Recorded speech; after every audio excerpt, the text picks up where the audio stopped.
Hello दोस्तों, study with Durgesh चंद्र राशि का स्वागत है। दोस्तों, आज हम कांग्रेस के जो प्रथम प्रारंभिक में 6 अधिवेशन हुए थे उनको पढ़ेंगे। तो चलिए शुरू करते हैं। 1885 में कांग्रेस की स्थापना हुई। शुरू में कांग्रेस पर ऐसे लोगों का नियंत्रण या प्रभुत्व था जिनकी ब्रिटिश शासन में पूरी तरह से आस्था थी और अंग्रेजों की न्यायप्रियता में उन्हें पूरा विश्वास था। उन्हें लगता था कि अगर हम में से याचिका पत्र या प्रार्थना पत्रों के माध्यम से निवेदन करें तो हम जो कुछ हासिल करना चाहते हैं स्वशासन की दिशा में अंग्रेजों से प्राप्त किया जा सकता है। भारत में राष्ट्रीय आंदोलन की शुरुआत 1885 से मानी जाती है।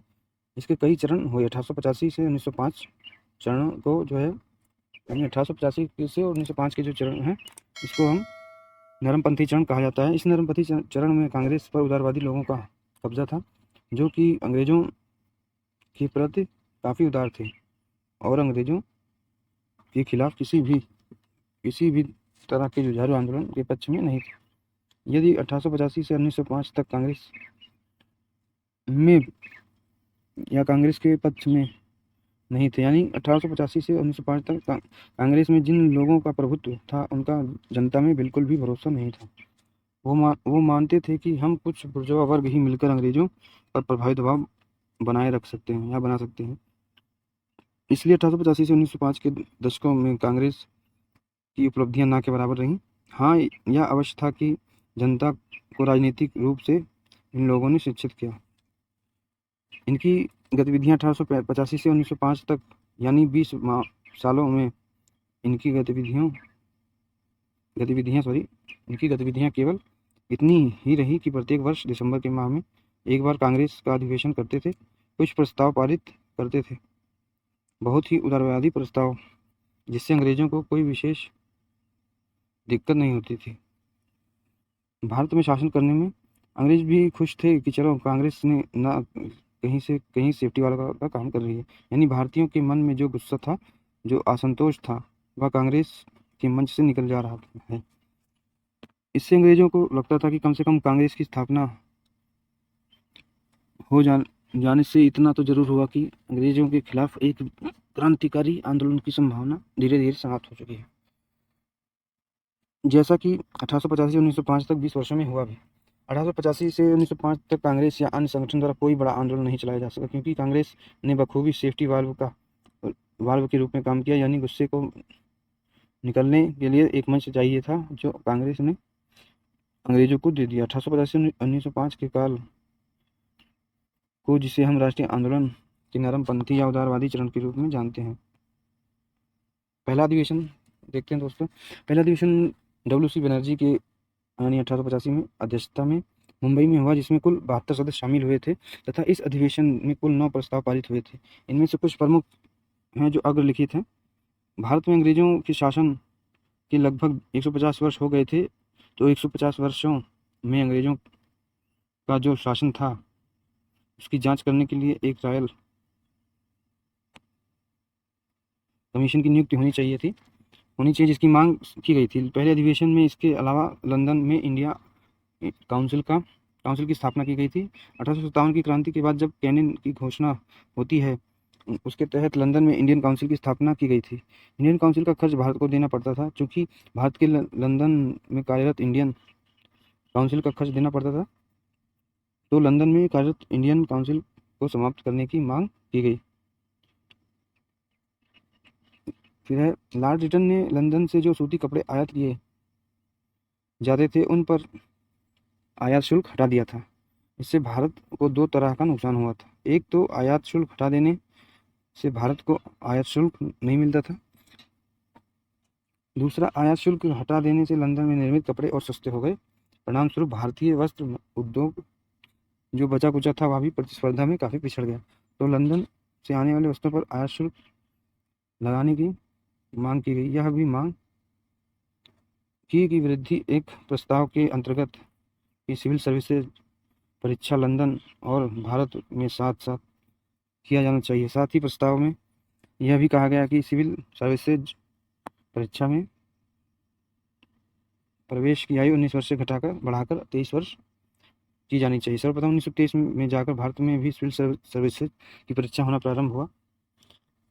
अंग्रेज जो सेना रखते थे या जो लड़ाइयाँ करते थे पड़ोसी देशों के साथ, उनका खर्च भी भारत को देना पड़ता था।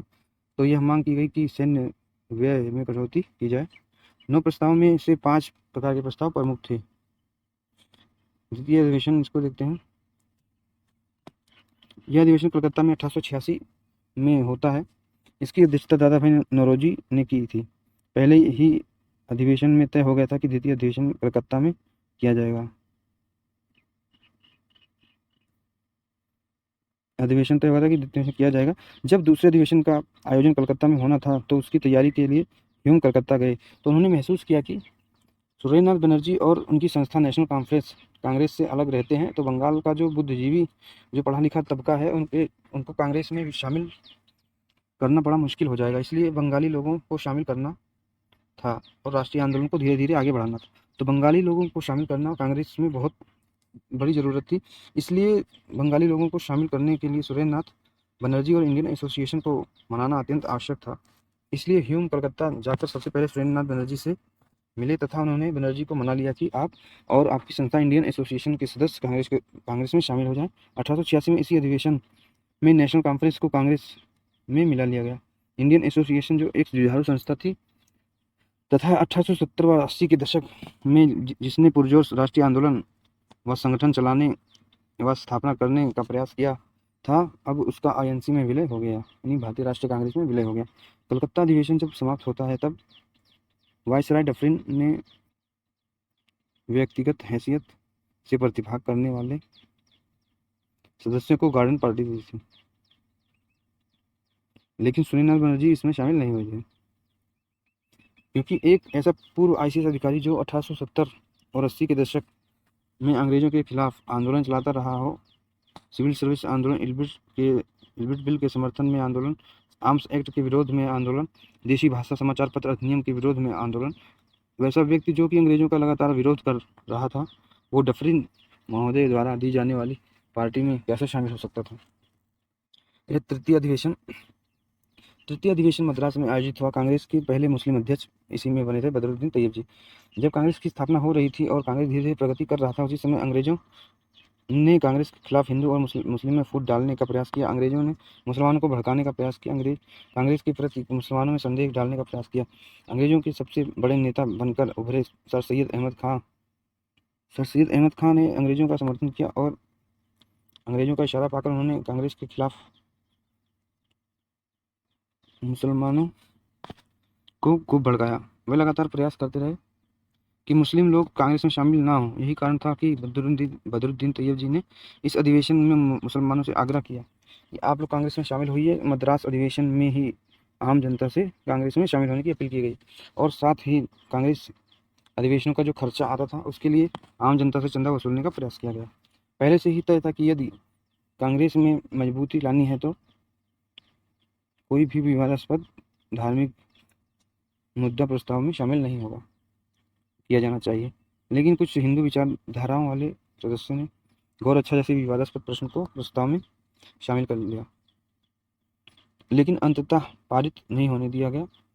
इसी अधिवेशन से अंग्रेज अधिकारियों की कटु आलोचना का प्रारंभ हुई। जिस समय अधिवेशन चल रहा था उसी समय भारत में उत्तर भारत में व दक्षिण भारत में तमाम पत्रिकाओं का सड़क पर वितरण किया गया। इसमें अंग्रेज अधिकारियों की खुलकर जनता के बीच आलोचना की गई थी। स्वाभाविक सी बात है, इन सब बातों को वायसराय महोदय बर्दाश्त नहीं कर पाए और इसका परिणाम चतुर्थ अधिवेशन में देखने को मिला। चतुर्थ अधिवेशन 1888 में इलाहाबाद में जॉर्ज यूले की अध्यक्षता में चतुर्थ अधिवेशन हुआ। डफरिन पहले से ही नाराज थे। पुस्तकों का वितरण किया जा चुका था जिसमें अंग्रेजों की खुलकर आलोचना की गई थी। साथ ही अधिवेशन में भी यानी कि जिसमें अंग्रेजों की खुलकर आलोचना की, साथ ही अधिवेशन में भी अंग्रेज अधिकारियों की खुलकर आलोचना कर दी गई कि जिससे डफरिन महोदय नाराज होकर खुलकर कांग्रेस का मजाक उड़ाया और उन्हें लगने लगा कि अब कांग्रेस हमारी मुट्ठी से बाहर निकल रही है। तो उन्होंने कांग्रेस की खिल्ली उड़ाते हुए कहा कि कांग्रेस सूक्ष्मदर्शी अल्पसंख्यकों की प्रवक्ता है। इसका अर्थ यह था कि डफरिन ने कहा था कि कांग्रेस भारत के बहुत ही सूक्ष्म वर्ग यानी सूक्ष्म जनता की प्रतिनिधित्व करने वाली संस्था है। इसे पूरी जनता का समर्थन नहीं प्राप्त है। सर सैयद अहमद खां और बनारस के राष्ट्रीय प्रसाद सितारे हिंद ने इलाहाबाद अधिवेशन का विरोध किया। सर सैयद अहमद खां पहले से ही मुसलमानों के कांग्रेस के खिलाफ भड़काते रहे थे। सर सैयद अहमद खां को लगने लगा कि ये तो उनके गढ़ में ही छेद कर रही है कांग्रेस, क्योंकि उनका गढ़ था उत्तर प्रदेश। उस समय उत्तर प्रदेश को उत्तरी पश्चिम प्रांत कहा जाता था तथा इलाहाबाद उसकी राजधानी थी। इन्हें लगा कि मेरे ही गढ़ में कांग्रेस घुस रही है, क्योंकि इलाहाबाद में उत्तर प्रदेश में पहला अधिवेशन था। तो उन्होंने बनारस के राजा को अपने साथ मिलाया और इलाहाबाद अधिवेशन का खुलकर विरोध किया। और साथ ही 1888 में सर सैयद अहमद खान ने बनारस के राजा के साथ मिलकर यूनाइटेड इंडियन पेट्रियाट एसोसिएशन की स्थापना की। इलाहाबाद अधिवेशन ऐसा पहला अधिवेशन था जिसमें लाला लाजपत राय जैसे नेता शामिल हुए थे। लाला लाजपत राय ने पहली बार कांग्रेस के इस अधिवेशन में हिंदी में भाषण दिया। यानी इलाहाबाद अधिवेशन पहला अधिवेशन था जिसमें पहली बार कांग्रेस के मंच पर हिंदी में भाषण दिया गया। इस अधिवेशन में कांग्रेस के सदस्यों द्वारा अंग्रेज अधिकारियों को मनाने का प्रयास किया गया। कुछ ऐसा किया जाए कि अंग्रेज जो नाराज होते जा रहे हैं, यदि अंग्रेज नाराज हो जाएंगे तो हम लंबे समय तक टिक नहीं पाएंगे, क्योंकि कांग्रेस के जो वरिष्ठ नेता थे वो कभी नहीं चाहते थे कि अंग्रेज अधिकारियों की आलोचना हो। कुछ जवान लोग अंग्रेज अधिकारियों की आलोचना कर देते थे। तो प्रयास शुरू हो गए नाराज अंग्रेज अधिकारियों को प्रसन्न करने का। इसी अधिवेशन यानी इलाहाबाद अधिवेशन में एक प्रस्ताव पारित किया गया।